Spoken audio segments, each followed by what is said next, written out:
Now, junior doctors in England are going to begin a 4-day strike from today as their bitter pay dispute with the government goes on.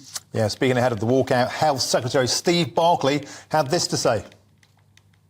Of course, I stand ready to have discussions with junior doctors in terms of other issues about their working conditions. But in terms of pay, we made a fair and final offer. We've accepted in full the recommendations of the independent pay review body process, and that is why the BMA should now call off their strikes. Well, let's now speak to former NHS Trust Chairman Roy Lilley with his thoughts. And it was you we saw earlier. It was, yeah. Thank you very much. I have been on Gwengo. Thank you for sticking around. Yeah, absolutely. Here we go again on 4 days of strikes now. And Steve Barclay doesn't appear to be conceding anything. So is this just going to go on and on? I mean, it can't go on for much longer, can it? It's causing such disintegration of our national health system, isn't it? Well, Anne, you're right. I mean, I did hear yesterday a little whisper that actually the Department of Health and the BMA had some informal talks. So, I mean, I think they're trying to keep the show on the road. But the difficulty is, of course, that the Prime Minister has said we've accepted the pay review body's recommendations. And just to be clear, because some of it is shrouded in a bit of mystery, because there's no such thing as an average junior doctor, because it's a misleading description of people who actually are quite senior. But fundamentally, a first-year doctor, his salary will go from 29,300 to 32,300, and with 3 years' experience, from about 40 grand to 43,900. So that's what they've been offered. The Prime Minister said, "Well, that's the pay review body's recommendation. It's more than we want to pay. It's 6.1% broadly. We'll pay it, and there will be no more talks." So that now, what we're now in, he's kind of boxed everybody in by saying there will be no more talks. Well, if there are no more talks, the junior doctors are balloting to extend their strike action if their current mandate runs out at the end of this month. If they ballot again and the answer is yes, then we'll see strikes right through the winter up until Christmas. And it's just horrendous. It's doing huge damage to the NHS. It's adding to waiting lists. And of course, there's a whole load of people that are the sort of invisible collateral damage to this, because the junior doctors say, look, we'll cover A&E and we'll cover ITU and everybody will be safe. That's true. But you get people on a waiting list bounced off. Every time they go on strike, about 70,000 people get bounced off the waiting list. In total, all the strikes thus far this year have meant about 800,000 people have lost their place on the waiting list. Now, they're only on the waiting list because there is a clinical priority for them to be there. So that means they're still in pain. They're still worried. They've still got sinister things that haven't been properly diagnosed. They still, their lives are suspended. They can't get on with their lives. So, I mean, this is doing a lot of damage. It's absolutely shredding the administration of hospitals, because every time there's a strike, 70,000 people have to be contacted. You have to make absolutely sure they are contacted and they don't turn up on the day because they've missed a letter or something. Then somehow or other, the NHS has got to find a way of getting 800,000 people back on the waiting list, off the waiting list, and back to the front of the queue. It's a nightmare.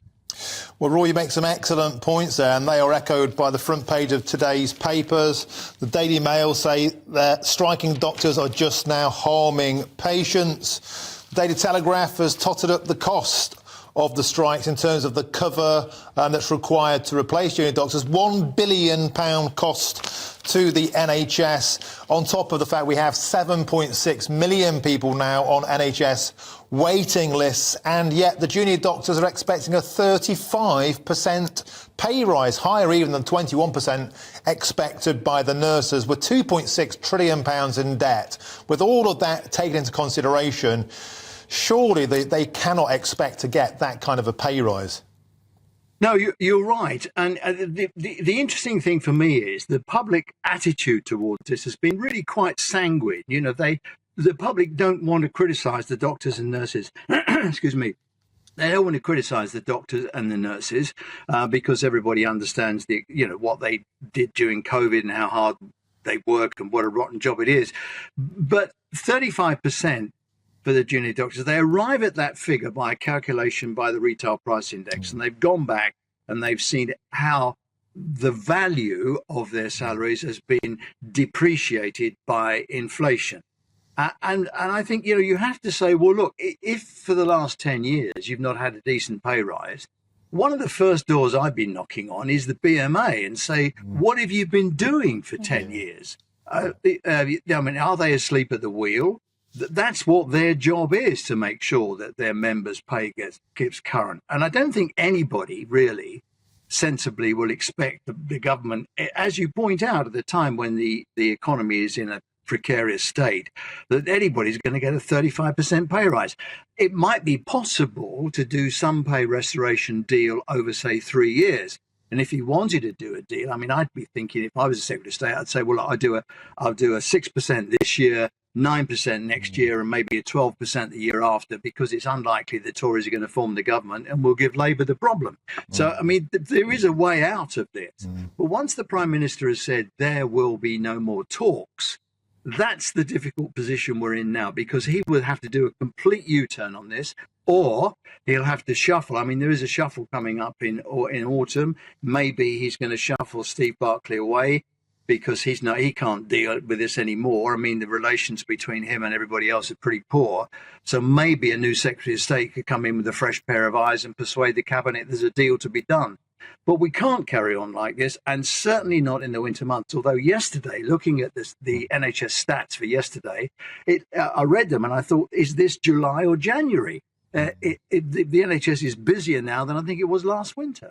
I know. I mean, and I don't know. It's interesting, the point you made about the fact that the public are being very sanguine over this. They don't want to criticise the doctors, because these are the people that we come across when we really badly need help. And you just mentioned a salary of something like 43.5 grand for somebody who was qualified and experienced. And working it goes up to 43,900. Well, you see, I don't think that's very much for a trained doctor. Do you? No, nor do I. And if you look at European comparisons, we don't pay our doctors as much as they do in other countries. Certainly not. And if you go further afield, Australia, Canada, South Africa, the US, where all these countries are trying to poach our doctors, they've all got paid better.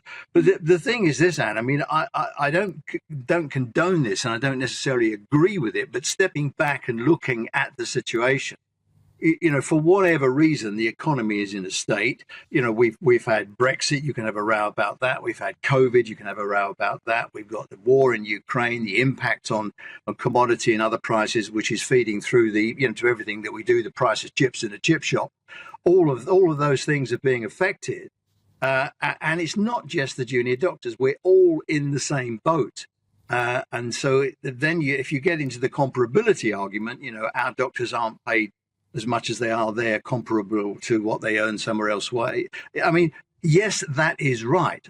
But the common sense of the argument is it is the government's job to look after the economy and sort out whatever's wrong with the economy. You may not agree with them and you may not want to vote for them next time, but it is their job. That's the way they see it. So you might get to a situation where the junior doctors have got to accept the fact that they've got a government they don't agree with. They've got a government that's unpopular, certainly if you look at the polls, but they just got to put up with it to the next election. But in the meantime, we are doing damage. When doctors come on the telly like this and say, oh, no, the strike days will be safe and all the rest of it. Well, they are. As far as I know, no one's dropped the ball in A&E or ITU. But there's a huge amount of hidden damage being done to people who are in a lot of pain, a lot of anxiety, sinister conditions, query, cancer, all that kind of thing. All of those numbers are going out the window. And I think we've got to the point now where this is dangerous. Wow. Well, Roy Lilley, former NHS Trust Chairman, thank you so much. Absolute common sense being spoken there. You really gave a great account of the industry. What a great idea. 6%, 9%, 12% staggered pay rise. Can you get involved in this, please? But they can't achieve that if they don't talk, can they? You have to put me on a quango. That's another one entirely. Roy, thanks very much indeed for joining us. That was super. Yeah.